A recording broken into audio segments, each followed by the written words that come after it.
Assalamu alaikum, chers frères et sœurs. Au cœur des enseignements de l'islam, l'apparition de l'imam Mahdi, que la paix soit sur lui, occupe une place particulière et suscite une profonde réflexion parmi les croyants. L'imam Mahdi est décrit comme un guide divinement choisi, envoyé pour rétablir la justice et l'équité à une époque où l'injustice et la corruption domineront le monde. Cette prophétie, profondément ancrée dans les hadiths du prophète Muhammad, Saus, est une source d'espoir pour des millions de musulmans à travers le globe. Dans un monde marqué par l'incertitude, les conflits et les crises, beaucoup se tournent vers les signes de la fin des temps pour mieux comprendre les événements qui les entourent. L'idée de l'apparition prochaine du Mahdi est perçue non seulement comme un événement spirituel, mais aussi comme une promesse de renouveau et de paix universelle. Les savants musulmans ont longuement débattu et étudié cette prophétie, soulignant son importance dans la foi islamique. Aujourd'hui, face aux défis contemporains, l'intérêt des musulmans pour ce sujet s'intensifie. Cette quête de compréhension n'est pas une simple curiosité, mais une volonté sincère de se préparer spirituellement et de rester fermement attaché aux enseignements d'Allah. Dans cette vidéo, nous allons explorer les prophéties liées à l'imam Mahdi, les signes annonciateurs de son apparition et leur pertinence dans notre époque. Avant de commencer cette vidéo, n'oubliez pas de liker cette vidéo, car cela nous donne beaucoup de force pour continuer à partager du contenu bénéfique. Et je vous invite à vous abonner à notre chaîne et d'activer la cloche de notification pour rester informé de nos prochaines publications sur la foi islamique. Merci et bonne vidéo. Les sources sur l'imam Mahdi. L'histoire et le rôle de l'imam Mahdi, que la paix soit sur lui, sont tirés des enseignements prophétiques et occupent une place importante dans la tradition islamique. Bien que le Coran ne mentionne pas directement l'imam Mahdi, de nombreux hadiths authentiques du prophète Muhammad, sallam, mettent en lumière son apparition future. Ces textes constituent les principales sources de compréhension sur ce sujet.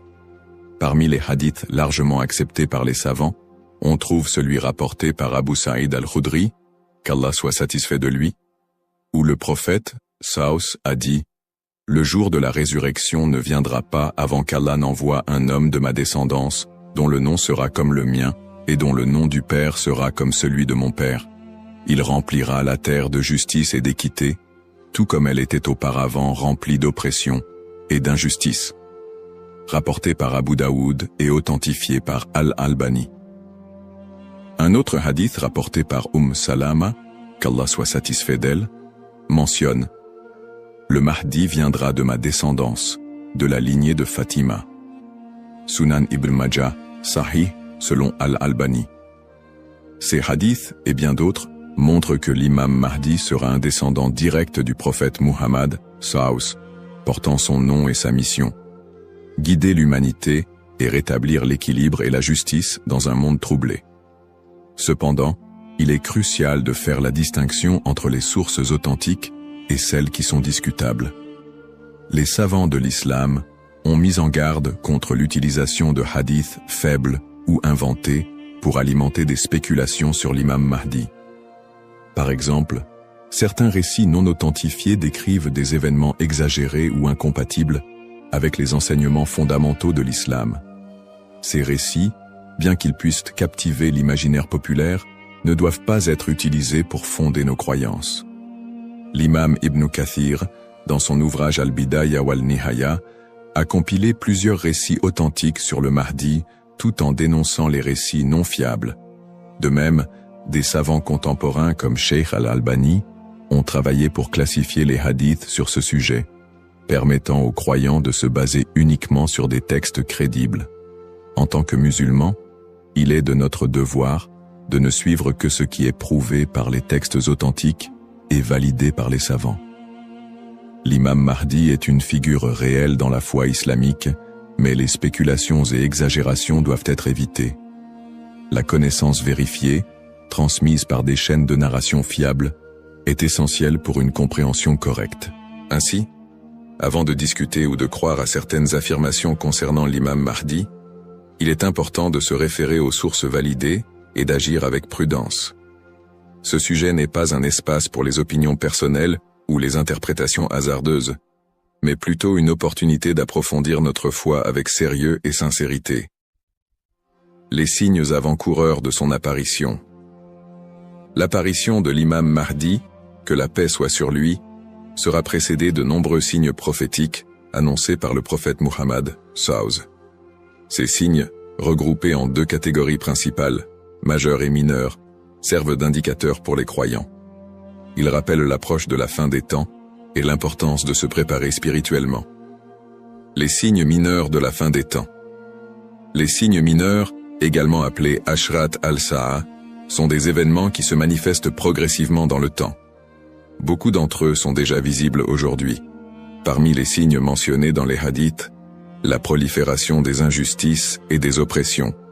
Le prophète, SAW, a dit « Quand l'autorité sera donnée à ceux qui ne la méritent pas, alors attends-leur » Sahih al-Bukhari.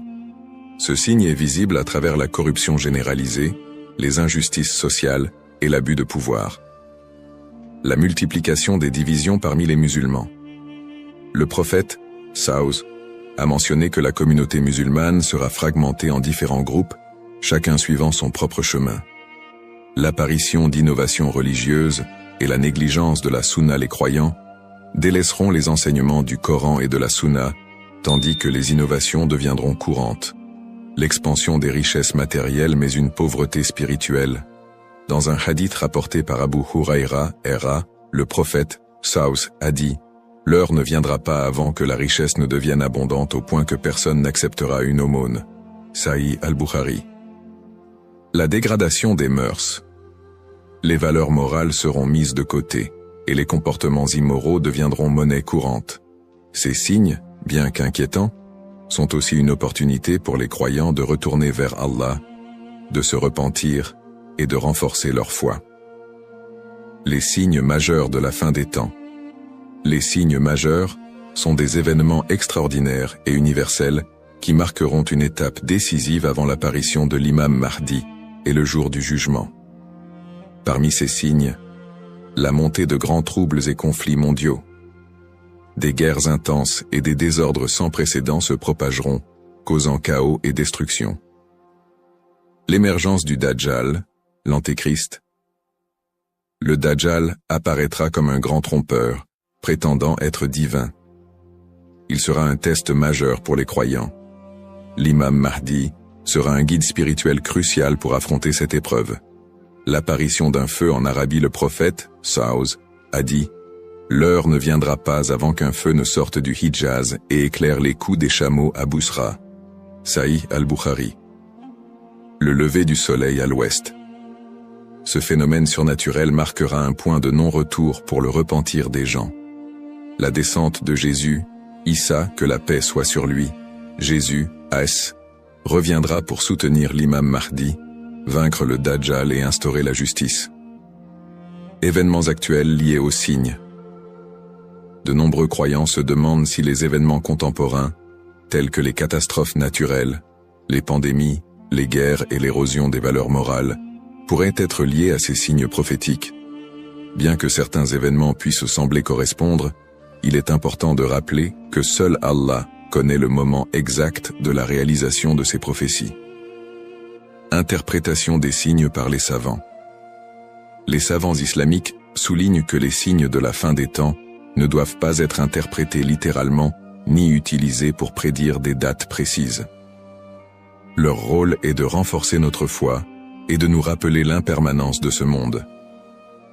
Cheikh al-Islam ibn Taymiyyah et d'autres érudits ont mis en garde contre les spéculations excessives, rappelant que les prophéties doivent être comprises dans leur contexte spirituel et non comme des prédictions mondaines. Se préparer tout en restant modéré. Face à ces signes, les musulmans sont appelés à se tourner vers Allah par la prière, la lecture du Coran et les bonnes actions. Il est essentiel de ne pas sombrer dans la panique ou les théories sensationnalistes, mais plutôt de renforcer notre foi et notre confiance en Allah. Comme le prophète SAW l'a dit, « Agissez tant que vous êtes en vie ». Un rappel essentiel. Enfin, Il est crucial de se souvenir que seul Allah connaît le moment exact de l'apparition de l'imam Mahdi et du jour du jugement. Le rôle du croyant est de se préparer spirituellement et d'agir pour le bien, sans céder aux inquiétudes ou à l'impatience. Qui est l'imam Mahdi? L'imam Mahdi, que la paix soit sur lui, est une figure centrale des prophéties islamiques liées à la fin des temps. Son nom, Al-Mahdi, signifie « le bien guidé », et il est décrit comme un leader choisi par Allah pour restaurer la justice et l'équité dans un monde plongé dans l'injustice et la corruption. Il incarne l'espoir et la rédemption pour les croyants, à une époque où les valeurs morales et spirituelles auront été gravement dégradées. Le rôle de l'imam Mahdi selon les enseignements islamiques. Le rôle principal de l'imam Mahdi sera de guider l'humanité sur le chemin de la vérité et de la foi. Il apportera la justice dans un monde envahi par l'oppression et rétablira l'ordre dans les sociétés désorganisées. Le prophète Muhammad, a dit « Il remplira la terre de justice et d'équité, tout comme elle était auparavant remplie d'injustice et d'oppression. » Sunan Abu Daoud, Sahih selon Al-Albani. Le Mahdi sera également un défenseur de l'islam et de l'unité de la communauté musulmane. Ummah. Son arrivée coïncidera avec une période de chaos, où les croyants seront divisés et éprouvés par de grandes tribulations. Il unifiera les musulmans sous une bannière commune, et les guidera dans des batailles contre les forces du mal, notamment le Dajjal, l'Antéchrist. Traits et caractéristiques de l'imam Mahdi. Les hadiths authentiques décrivent l'imam Mahdi comme un homme au physique et aux qualités exceptionnelles. Son nom et sa lignée. Il portera le même nom que le prophète Mohammed, et son père aura également un nom similaire à celui du père du prophète. Il sera un descendant direct du prophète à travers sa fille Fatima, qu'Allah soit satisfait d'elle. Son apparence, dans certains récits, il est décrit comme ayant un front large et un nez aquilin. Ses traits physiques permettront aux croyants de le reconnaître. Son caractère, le Mahdi sera doté d'un sens aigu de la justice, d'une grande sagesse et d'un cœur pur. Il sera aimé et suivi par les croyants sincères. Le prophète Muhammad, a dit « Le Mahdi viendra de ma descendance, de la lignée de Fatima. » Sunan ibn Majah, Sahih selon Al-Albani. Le lien avec le prophète Muhammad, l'imam Mahdi, en tant que descendant direct du prophète Muhammad, est lié non seulement par sa lignée, mais aussi par sa mission spirituelle. Comme le prophète, il sera un guide pour l'humanité et incarnera les valeurs de l'islam, la justice, la miséricorde et la foi en Allah. Sa venue est perçue comme une continuation de la mission prophétique, avec un accent particulier sur la restauration de l'équilibre dans un monde corrompu. Pourquoi est-il tant attendu par les croyants? L'attente de l'imam Mahdi est profondément enracinée dans l'espoir de voir un monde meilleur. Les musulmans voient en lui un symbole d'espoir, surtout dans les moments de grandes difficultés et d'injustice. Espoir de justice universelle, dans un monde où les inégalités et les oppressions sont omniprésentes, l'imam Mahdi est attendu comme celui qui rétablira l'équilibre et donnera à chacun son droit. Unité de la communauté musulmane. À une époque où les divisions parmi les musulmans sont nombreuses, il apportera l'unité et la paix au sein de l'Ummah. Un guide spirituel et moral. Alors que les valeurs spirituelles s'érodent, il sera un phare de lumière et un rappel puissant du message divin. Pour les croyants, l'imam Mahdi représente un renouveau spirituel et moral. Sa venue n'est pas simplement un événement futur, mais un rappel constant de l'importance de rester attaché à sa foi, de cultiver la justice et d'agir en tant que serviteur d'Allah. Un rappel essentiel. Bien que l'attente du Mahdi soit source d'espoir, il est important de se rappeler qu'Allah seul connaît le moment de son apparition. Comme le prophète Muhammad, l'a dit, il viendra au moment qu'Allah aura choisi pour lui. Cette croyance nous rappelle de nous concentrer sur nos propres actions et de renforcer notre foi en préparation à cet événement majeur. Le rôle du croyant en attendant l'imam Mahdi. L'attente de l'imam Mahdi, que la paix soit sur lui, est une réalité profondément ancrée dans la foi islamique. Cependant, cette attente ne doit pas être perçue comme une justification pour l'inaction ou la passivité. Au contraire, le croyant est appelé à renforcer sa foi, ses bonnes actions et son lien avec Allah dans cette période d'attente. Se concentrer sur ses propres actes et sa foi. L'attente de l'imam Mahdi ne signifie pas que les croyants doivent simplement espérer un changement sans agir. Allah nous rappelle dans le Coran, « Certes, Allah ne modifie pas l'état d'un peuple tant qu'il ne modifie pas ce qui est en eux-mêmes. » Sourate Ar-Ra'd 13-11. Cela implique que chaque croyant doit se concentrer sur l'amélioration de ses propres actes, de sa foi et de son comportement. L'imam Mahdi ne viendra pas pour accomplir ce que nous négligeons, mais pour guider une communauté déjà engagée dans la voie d'Allah. Pratique recommandée pour le croyant. En attendant l'imam Mahdi, le croyant doit s'efforcer de maintenir une relation forte et constante avec son Créateur. Voici quelques pratiques essentielles. La prière, salah. La prière est le pilier central de l'islam et le premier acte dont le croyant sera jugé. L'accomplissement régulier des prières obligatoires et surérogatoires est crucial pour renforcer notre foi. Le dhikr, évocation d'Allah, multiplier les invocations et les rappels d'Allah, permet de purifier le cœur et de rester connecté à lui, même dans les moments difficiles.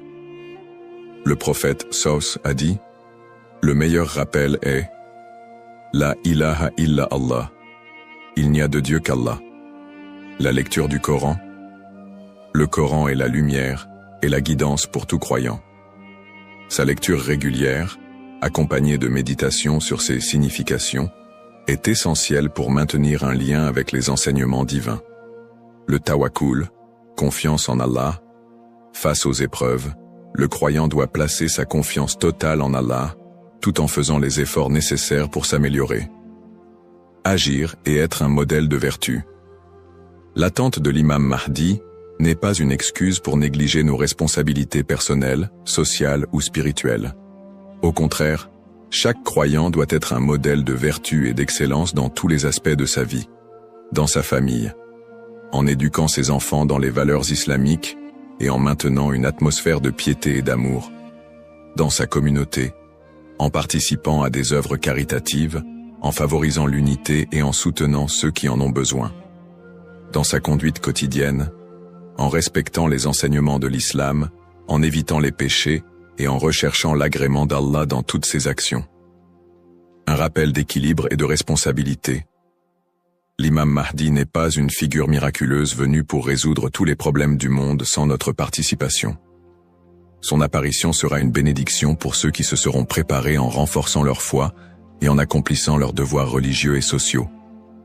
Le prophète Mohammed Saus a dit « Travaillez pour ce monde comme si vous alliez vivre éternellement et travaillez pour l'au-delà comme si vous alliez mourir demain. » Cette sagesse rappelle aux croyants l'importance de trouver un équilibre entre les affaires mondaines et spirituelles, tout en se préparant à l'apparition du Mahdi. En résumé, attendre l'imam Mahdi est une opportunité pour chaque musulman de devenir une meilleure personne, en s'engageant activement dans le bien et en restant fidèle à la voie tracée par le prophète Mohammed. Saus. Les erreurs fréquentes et mises en garde. L'attente de l'imam Mahdi est une croyance importante en islam, mais elle doit être abordée avec prudence et discernement. Les spéculations non fondées et les interprétations erronées des signes peuvent conduire à des malentendus et à des dérives, s'éloignant ainsi des enseignements authentiques de l'islam. Les spéculations non fondées sur son apparition.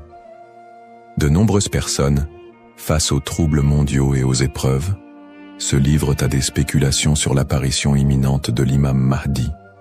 Certains affirment même avoir vu des signes ou identifié des individus comme étant le Mahdi. Ces spéculations, bien qu'alimentées par l'inquiétude ou l'espoir, sont souvent basées sur des sources faibles ou des interprétations personnelles. Le prophète Mohammed Saus nous a rappelé que seul Allah connaît le moment de ces événements. Quant à l'heure, nul ne la connaît, si ce n'est Allah. Sourate Luqman, 13-6 Shiunu 13-6 Shipatru. Il est donc essentiel de rester vigilant face à ceux qui prétendent connaître des détails précis ou fixer des dates, car cela va à l'encontre des enseignements islamiques. Les dangers d'interpréter les événements sans preuves solides. L'histoire a montré que certains individus ou groupes ont abusé de la croyance en l'imam Mahdi pour manipuler les gens, provoquer des divisions ou instaurer des mouvements extrémistes.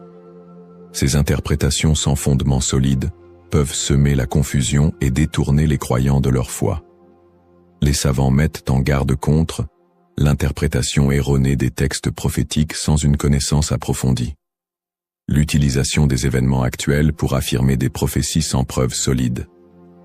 La propagation de fausses informations ou d'idéologies qui ne reposent pas sur le Coran et la Sunna. Les conseils des savants pour éviter les dérives. Pour se prémunir contre ces erreurs, les savants recommandent les points suivants. S'appuyer sur les sources authentiques, étudier les hadiths authentiques et éviter les récits douteux ou faibles. Ne pas se précipiter dans les conclusions, rester humble et reconnaître que seul Allah connaît la vérité absolue. Consulter les savants compétents, s'adresser à des érudits fiables pour toute question ou doute sur les prophéties. Se concentrer sur ses propres actes, plutôt que de se perdre dans des spéculations inutiles, renforcer sa foi et accomplir ses devoirs religieux. Un rappel essentiel. L'apparition de l'imam Mahdi est un événement certain, mais son moment reste un secret d'Allah. Le prophète Muhammad SAW nous a enseigné l'importance de ne pas se perdre dans des conjectures, mais de rester attaché aux principes de l'islam et de faire confiance à Allah. Celui qui place sa confiance en Allah, il lui suffit. Surat At-Talaq, 65-3. En résumé, chaque croyant doit éviter les pièges des spéculations et des interprétations erronées et se concentrer sur l'essentiel, sa relation avec Allah et son engagement à suivre les enseignements du prophète SAW. L'importance de l'espoir et de la confiance en Allah. Dans un monde rempli de défis, d'épreuves et d'incertitudes, il est essentiel pour les croyants de maintenir un profond sentiment d'espoir et une confiance absolue en Allah. La promesse de l'apparition de l'imam Mahdi, que la paix soit sur lui, n'est pas un appel à la peur, mais un rappel de la miséricorde et de la sagesse infinie d'Allah. Ne pas céder à la peur ou à l'anxiété. Les épreuves de la vie peuvent parfois paraître écrasantes, mais Allah nous rappelle dans le Coran. Ne vous laissez pas abattre et ne soyez pas tristes.